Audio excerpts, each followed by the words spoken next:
Mais uma vez é um privilégio estar aqui falando para os irmãos, assim como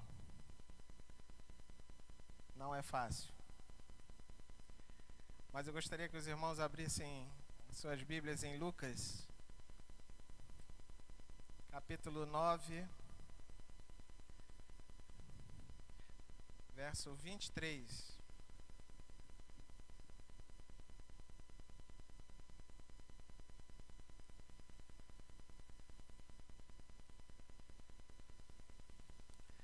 Andar com Jesus implica em renúncia e também ter uma vida devocional que permita segui-lo. O texto diz assim, acompanhem comigo. Jesus dizia a todos: se alguém quiser acompanhar-me, negue-se a si mesmo, tome diariamente a sua cruz e siga-me. Vamos ler todos juntos? Jesus dizia a todos: se alguém quiser acompanhar-me, negue-se a si mesmo, tome diariamente a sua cruz e siga-me. Amém. Nosso Deus, nosso Pai, nós te pedimos, ó Deus, que o Senhor fale aos nossos corações neste momento, que a Tua palavra, Deus, tenha lugar em nossos corações e que somente a Tua palavra seja pregada aqui. Em nome de Jesus nós te pedimos e oramos. Amém. Nesse texto, Jesus estava com os seus discípulos. Se os irmãos olharem os versículos para cima ou para baixo, vão ver que é um momento muito conhecido, em que Jesus pergunta: o que dizem que eu sou para os discípulos? Né? E Pedro tem aquela declaração: tu és o Cristo, o Filho do Deus vivo. E logo depois Jesus vai repreender Pedro. Mas Jesus estava falando ali, no último versículo, que é o 22, antes do nosso texto, ele estava falando exatamente da sua morte, do seu sofrimento e da ressurreição dele ao terceiro dia. Nós vamos ver que esse texto, esse versículo, se alguém quiser vir após mim ou acompanhar-me, dependendo da sua tradução, da tua Bíblia, negue-se a si mesmo. Nós vamos encontrar também em Mateus, em Marcos. E em Marcos nós vamos ter um detalhe especial aqui. Marcos acrescenta que Jesus falou também à multidão que estava ao redor. Jesus também disse, através dessa palavra, desse versículo, que aquele que não carrega a sua cruz e não o segue, não pode ser seu discípulo. Todos os que seguem a Jesus, aliás, o nome discípulo quer dizer o quê? Seguidor. E Jesus está dando ali a dica: se você quiser ser discípulo de Jesus, essa é a dica. Negue-se a si mesmo, tome a sua cruz diariamente ou a cada dia e segue. Em Lucas 14, versículo 27, Jesus acrescenta mais uma vez, quase que o mesmo texto. Lucas 14, 27. Quem me serve, aquele que não carrega a sua cruz e não me segue, não pode ser meu discípulo. João 12, 26 vai dizer: quem me serve precisa seguir-me, e onde estou, o meu servo também estará. Aquele que me serve, meu Pai o honrará. Em Marcos 8:34, como eu já disse, Jesus chamou a multidão e os discípulos. Ele estava falando com os discípulos, como se fosse particularmente, mas quando chega neste momento, Jesus se dirige à multidão que está ao redor. E Jesus faz um convite pessoal, especial. Se alguém quiser acompanhar-me, ou se alguém quiser ser meu discípulo, esse convite de Jesus é um convite intransferível e exige sempre uma resposta.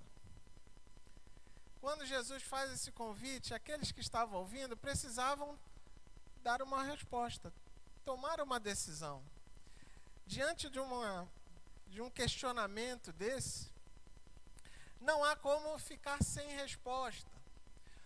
Ou você vai decidir por dar a resposta sim, ou você vai decidir por dar a resposta não.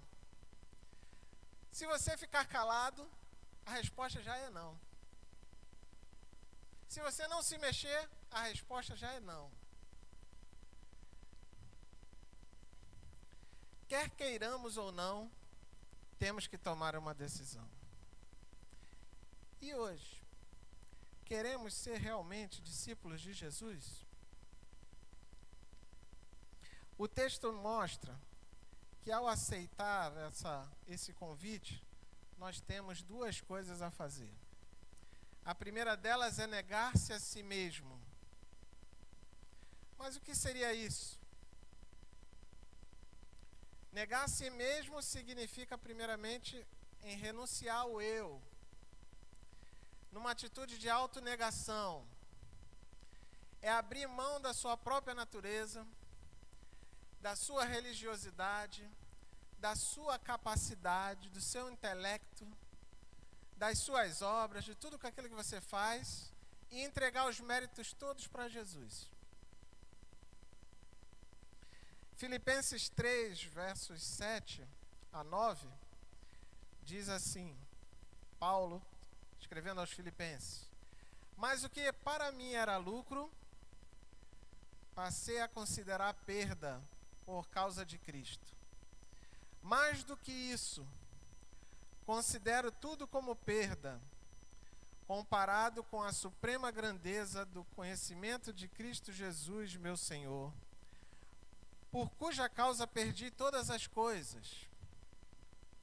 Eu as considero como esterco para poder ganhar a Cristo e ser encontrado nele, não tendo a minha própria justiça, que procede da lei, mas a que vem mediante a fé em Cristo, a justiça que procede de Deus e se baseia na fé. Paulo, escrevendo aos Filipenses, o pastor já pregou aqui sobre Paulo domingo passado. Paulo tinha um conhecimento muito grande da lei. Ele era judeu, foi muito bem instruído em todas as coisas. Ele tinha uma posição diferenciada, porque por ele ser romano também. Mas todas essas coisas ele passou a considerar como perda por causa de Cristo. Negar-se a si mesmo também é renunciar à sua própria justiça, às suas opiniões, aquelas que são contrárias à Bíblia e até à sua amizade com o mundo. A carta de 1 João, capítulo 2, verso 15 a 17, diz: não amem o mundo, nem o que nele há. Se alguém amar o mundo, o amor do Pai não está nele. Pois tudo o que há no mundo, a cobiça da carne, a cobiça dos olhos e a ostentação dos bens, não provém do Pai, mas do mundo. O mundo e a sua cobiça passam, mas aquele que faz a vontade de Deus permanece para sempre. Não é fácil renunciar a essas coisas. A tarefa que Jesus deu para aqueles que quisessem segui-lo não era uma tarefa muito simples. Renunciar ao eu e agora renunciar todas as coisas que eu penso que são corretas, mas quando eu confronto com a palavra de Deus, eu vejo que eu estou errado. Tudo aquilo que eu gosto de fazer, eu confronto com a palavra de Deus e vejo que é errado, que eu preciso me corrigir, que eu preciso renunciar. Não é fácil. Negar-se a si mesmo é colocar o Senhor acima de todas as coisas. Ninguém pode ser um discípulo de Jesus se não renunciar a tudo que toma o lugar que é do Senhor, que é o primeiro lugar. Mais à frente no Evangelho de Lucas, Jesus é mais objetivo ao afirmar novamente a renúncia por ele. Em Lucas 14, 26, Jesus falando sobre o mesmo assunto, diz assim: se alguém vem a mim e ama o seu pai, sua mãe, sua mulher, seus filhos, seus irmãos e irmãs, e até a sua própria vida mais do que a mim, não pode ser meu discípulo. O Senhor quer o primeiro lugar na nossa vida. Imagina que Abraão, com o seu filho Isaque, Isaque era o filho da promessa. Deus tinha prometido a Abraão que ia dar um filho.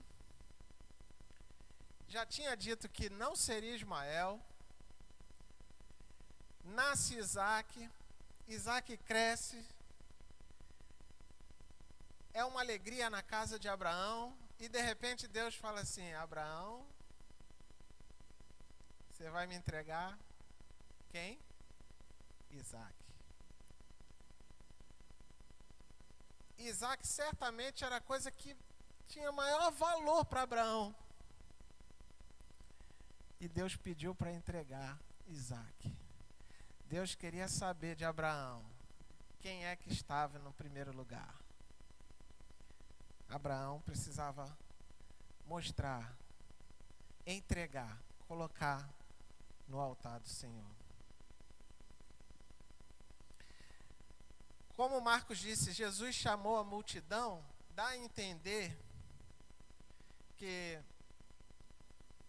essa frase, se alguém quiser vir após mim, negue-se a si mesmo, tome a sua cruz, siga-me, era algo tão importante que Jesus não falou só para os discípulos. É como se Jesus estava ali falando com os discípulos, né? Quem diz que eu sou? E Pedro vai dar aquela declaração, está conversando, e aí de repente Jesus vira e fala assim: olhem para mim aqui, vou falar uma coisa. Se alguém quiser me acompanhar, negue-se a si mesmo, tome cada dia a sua cruz e siga-me. Tamanha a importância do que Jesus estava falando, que não podia ficar só com os discípulos. Era para todo mundo. Era uma questão de vida ou morte. O aceitar seguir a Jesus é uma questão de vida ou morte. E o pior, eterna.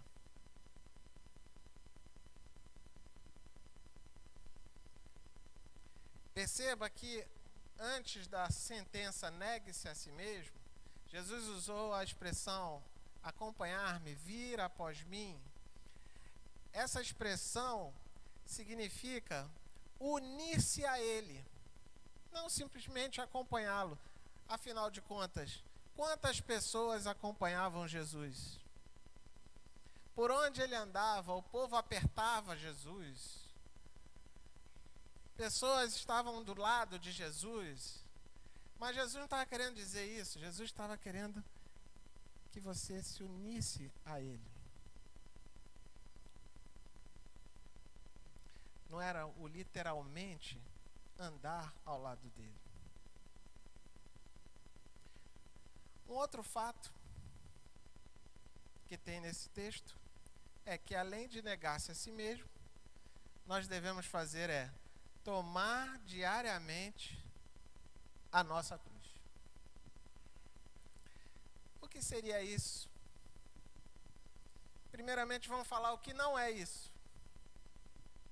Isso não é nenhum tipo de aflição que acomete as pessoas no dia a dia.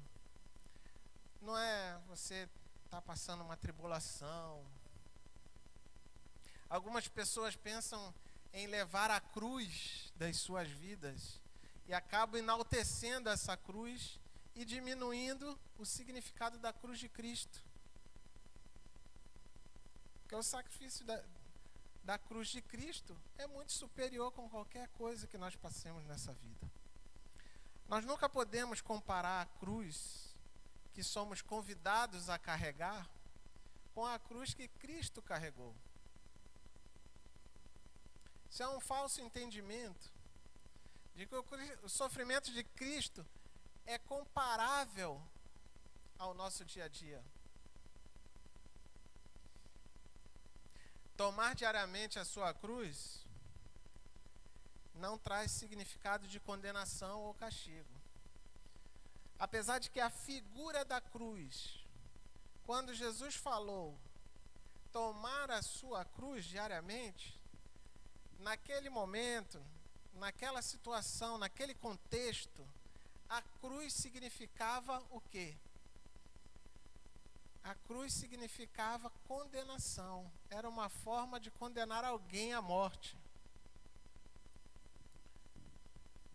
Mas no nosso caso, a agonia do Senhor Jesus foi singular e representa um valor infinito de sacrifício. Nós não conseguimos imaginar o tamanho desse sofrimento quando Ele carregou a nossa desgraça, os nossos pecados. Tudo foi colocado sobre Jesus. O que significa tomar a cruz? Imagina a figura da expressão de Jesus, de um condenado carregando seu próprio instrumento de execução para um lugar onde a pena vai ser executada. É a imagem que nós temos toda vez que lembramos na Páscoa o sofrimento, a morte e a ressurreição de Jesus. Aí passa na televisão, nós lembramos desse momento. Quando nós estamos na ceia do Senhor, nós lembramos desse momento. E aí nós podemos ter em nossa mente aquela pessoa carregando aquela cruz para uma execução. Era o costume da época. Jesus foi condenado à cruz e assim carregou a sua cruz. No entanto, a diferença entre o condenado e o discípulo de Jesus é que o condenado carrega a cruz forçadamente, porque essa é a sua condenação. O discípulo de Jesus, se tivesse uma única oportunidade, correria o mais depressa para carregar a sua cruz e seguir Cristo voluntariamente. Tomar a sua cruz significa aceitar irremediavelmente a aflição, a dor, a vergonha, a perseguição por amor a Cristo e ao seu Evangelho. Isso tudo é o que resulta a nossa união com Cristo. Quando nós aceitamos a Cristo, decidimos ser discípulos dele, diariamente as pessoas estão olhando para nós, apontando cada um de nós e muitas das vezes blasfemando de nós. Muitas das vezes, por sermos discípulos de Jesus, nós sofremos a perseguição, sofremos alguma coisa, porque estamos carregando a cruz do nosso dia a dia, por amor a Cristo e o seu Evangelho. Hebreus 12, verso de 1 a 4, diz assim: portanto, também nós, uma vez que estamos rodeados por tão grande nuvem de testemunhas, livremo-nos de tudo o que nos atrapalha e do pecado que nos envolve, e corramos com perseverança a corrida que nos está proposta, tendo os olhos fitos em Jesus, autor e consumador da nossa fé. Ele, pela alegria que lhe fora proposta, suportou a cruz, desprezando a vergonha, e assentou-se à direita do trono de Deus. Pensem bem naquele que suportou tal oposição aos pecadores contra si mesmo, para que vocês não se cansem nem se desanimem. Na luta contra o pecado, vocês ainda não resistiram até o ponto de derramar o próprio sangue. Tomar a cruz é uma exigência universal para qualquer discípulo de Jesus, não é só para alguns. É algo para o resto da vida, permanentemente, e requer perseverança. Agora, muitos querem só a primeira parte. Aceitam negar-se a si mesmo, mas não querem carregar a cruz.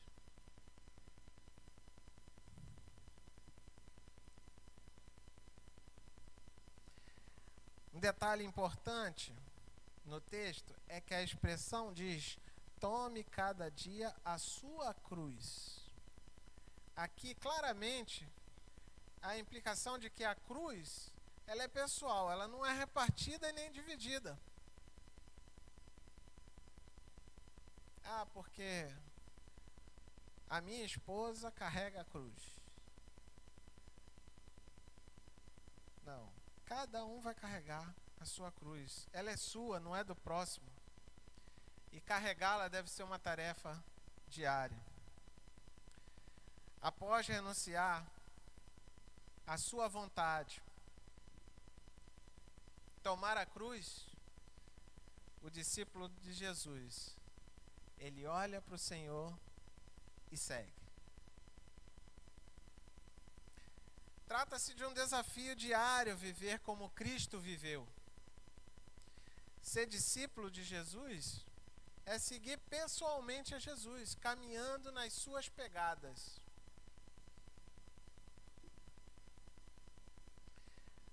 Pedro, na sua primeira carta, capítulo 2, verso 21, diz assim: para isso vocês foram chamados, pois também Cristo sofreu no lugar de vocês, deixando-lhes exemplo para que sigam os seus passos.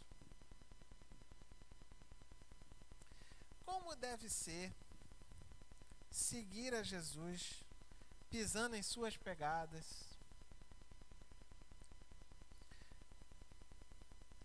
Um livro já antigo, né? Os mais antigos talvez já devem ter lido, Em Seus Passos, que faria Jesus? O que Jesus faria em tal momento da minha vida? Você acorda e você imagina Jesus acordando, o que ele faria? Você indo para o trabalho, você está no ônibus, ou está no seu carro, ou está indo para a escola, e você está pensando alguma coisa, e aí você para. Jesus estaria pensando a mesma coisa?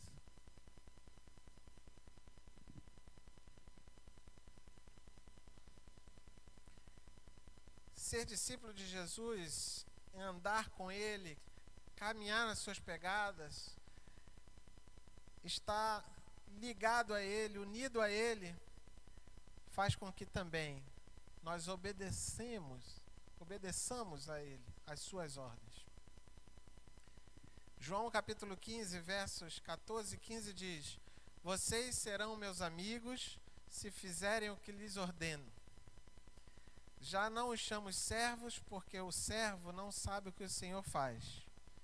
Em vez disso, eu os tenho chamado amigos, porque tudo que eu ouvi de meu Pai, eu lhes tornei conhecido. Quando andamos com Jesus, quando estamos próximo dele, nós conhecemos ele mais ainda. Se torna íntimo de nós. Quando você tem alguém muito próximo, você começa a ter maior intimidade com aquela pessoa. Você começa a conhecer mais aquela pessoa. Você, às vezes, por um olhar, você fala algo para aquela pessoa. Você olha para aquela pessoa e percebe se ela está bem, se ela não está bem, se ela está feliz, se ela está triste, se ela tem algo para te dizer, se ela não tem nada para te falar. Ou então, numa situação, você, junto com aquela pessoa, chega uma terceira pessoa e aquele olhar diz assim: essa terceira pessoa chegou. Não é tudo por causa da intimidade, num contato maior. E quando nós estamos colados com Cristo, andando com Ele, nós o conhecemos mais. Nós sabemos a hora que nós estamos errados. Lembra de Pedro quando negou Jesus? Pedro negou Jesus 3 vezes depois dessa situação aqui. E aí o texto diz que Jesus só deu uma olhada para ele, né? E aí o que Pedro percebeu? Ele lembrou da vez que ele falou para Jesus que jamais negaria. Mas foi só um olhar de Jesus. Jesus não precisou dizer nada. Mas só o olhar de Jesus disse tudo. Seguir a Cristo é imitá-lo. Mas devemos imitá-lo como uma vida devocional. Vamos dividir aqui momento devocional e vida devocional. Jesus mesmo nos incentivou a ter um momento devocional no dia. Vários textos bíblicos mostram que Jesus separava um tempo para estar orando ao Senhor. Marcos capítulo 1, verso 35 diz assim: de madrugada, quando ainda estava escuro, Jesus levantou-se, saiu de casa, foi para um lugar deserto onde ficou orando.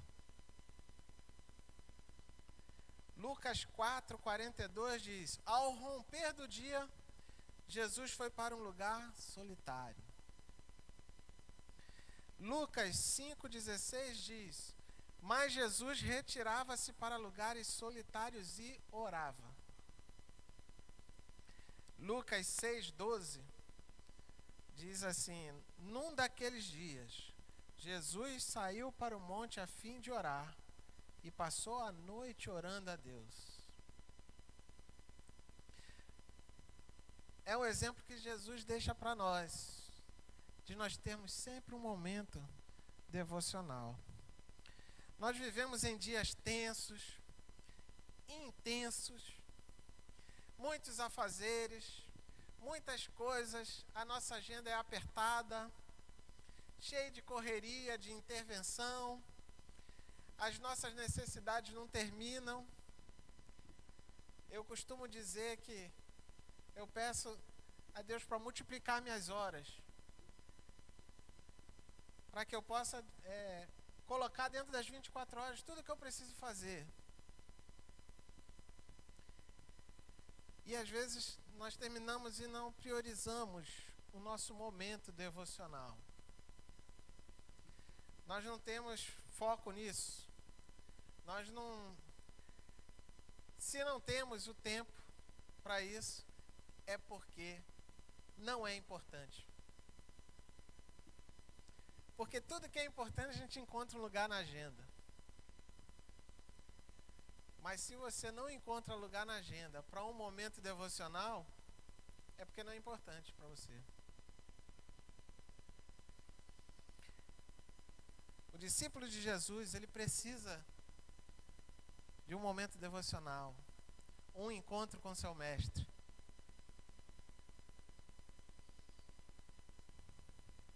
Sabemos que se você disser, mas eu leio a Bíblia todos os dias, eu oro todos os dias, eu vou aos cultos, todos os cultos, porque nós já estamos numa situação que tem gente que só vem domingo de manhã, tem gente que só vem domingo à noite, tem gente que só vem na quarta, tem gente que vem só no sábado, mas tem aquele que vem em todos os cultos. Isso tudo vem também na ceia, participo da ceia. Isso não quer dizer que a sua espiritualidade está maior do que o outro, que a tua maturidade espiritual é maior do que a do outro, porque muitas pessoas fazem isso quase que mecanicamente. Domingo é dia de ir para a igreja. Se eu não for para a igreja, eu não sei o que fazer. Quarta-feira à noite eu tenho que ir para a igreja. Se eu não for quarta-feira para a igreja, aí eu chego em casa e não sei o que fazer, porque eu já estou acostumado de ir toda quarta-feira para a igreja. Estou acostumado de ir todo domingo para a igreja de manhã. Se eu não for domingo de manhã, eu não sei nem o que fazer, não tem nada para fazer. Porque já está mecânico, já está um puro legalismo. Por outro lado, se você cumprir todas essas coisas, isso não quer dizer que seja um caminho seguro e certo. Porque isso daí não é o bastante. O momento devocional diário deve nos levar a ter uma vida devocional. O tempo com Deus, em oração, leitura da sua palavra, quando nós meditamos naquilo que nós lemos, a palavra de Deus é o nosso manual para a nossa vida cristã. Ela deve ser uma bússola para nós seguirmos os passos de Jesus, para nós andarmos com Cristo, tomarmos a decisão de praticar a palavra. É viver o que está escrito. Nós conseguimos imitar a Jesus quando nós praticamos aquilo que nós lemos na palavra de Deus. E se nós não temos um momento devocional para isso, como é que nós vamos saber como é que faz? Então, o momento devocional deve nos levar a ter uma vida devocional. Uma vida devocional é muito mais do que ter um momento devocional todos os dias. É reconhecer que você está o dia inteiro andando com o Mestre. Não é só quando você entrou na igreja. Não é só quando você está no momento devocional. É reconhecer que o dia inteiro, às 24 horas, você está com Cristo do lado, andando com Jesus. Vai dormir? Vamos dormir, Jesus? Está contigo. Você reconhecer que Ele está sempre ao seu lado.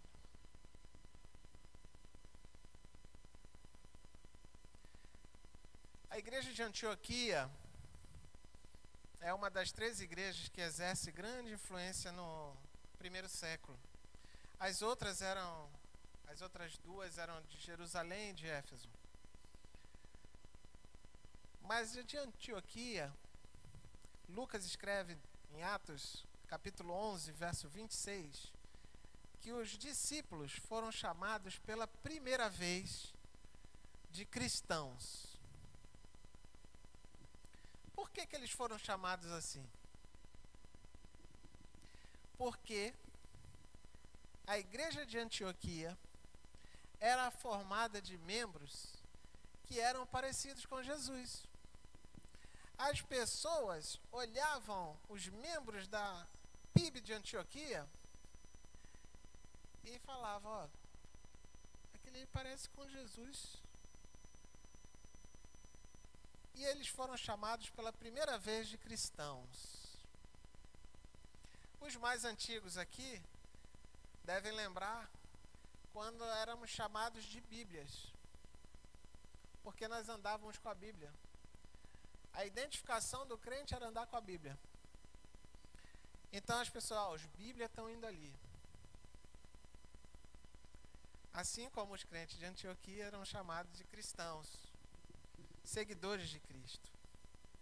Os crentes daquela importante igreja eram tão parecidos com Jesus, que quando as pessoas olhavam aqueles crentes, sentiam que estavam olhando para o próprio Cristo. A vida deles era uma referência da sua própria pregação. O testemunho deles era o avalista do que eles falavam. Nós, como seguidores de Cristo, se andamos com Jesus, caminhamos com Ele, aprendemos com Ele, queremos imitá-lo, nós vamos ficar parecidos com Ele também. E aí, lembro mais uma vez, aquelas pessoas que são íntimas uma das outras, parece até que a afeição, né, você consegue enxergar, né, detalhes que essa pessoa é parecida com a outra. Um casal, aí o marido começa a parecer com a mulher em alguns detalhes, você percebe, né? Dois irmãos, não só fisicamente, mas a forma de agir, a forma de falar, você começa a se tornar parecidos. E os crentes de Antioquia eram assim. A vida piedosa é a base para um testemunho eficaz. Uma vida devocional é a base para um testemunho eficaz. Nós precisamos não pregar somente aos ouvidos, mas também aos olhos. As nossas palavras têm que ser ligadas com o nosso viver, o nosso testemunho. Aquilo que nós falamos tem que bater com aquilo que nós vivemos. Precisamos falar e fazer. Nosso testemunho vai muito além daquilo que nós falamos. No caso de Antioquia, por causa do impacto da vida daqueles crentes, daqueles discípulos, uma numerosa multidão se agregou àquela igreja para receber o ensino de Jesus. E hoje, andar com Jesus é tão prazeroso quanto para os discípulos de Antioquia. Se nós percebermos que o Senhor está conosco em todas as situações. Às vezes nós pensamos que o Senhor não está conosco porque nós estamos com alguma dificuldade, alguma ansiedade, alguma necessidade, mas Ele está ali conosco. O Senhor prometeu que estaria conosco todos os dias. Mas também disse: no mundo tereis aflições, mas tende bom ânimo, eu venci o mundo. E nós, como seguidores de Cristo, não devemos esquecer de que para seguirmos a Jesus, precisamos negar a nós mesmos, tomar cada dia a nossa cruz, reconhecendo que os méritos são do Senhor, e ao segui-lo, ao tê-lo como nosso mestre, ter uma vida devocional digna para sermos reconhecidos, parecidos com Ele, iguais a Ele. Amém? Que Deus abençoe sua palavra. Vamos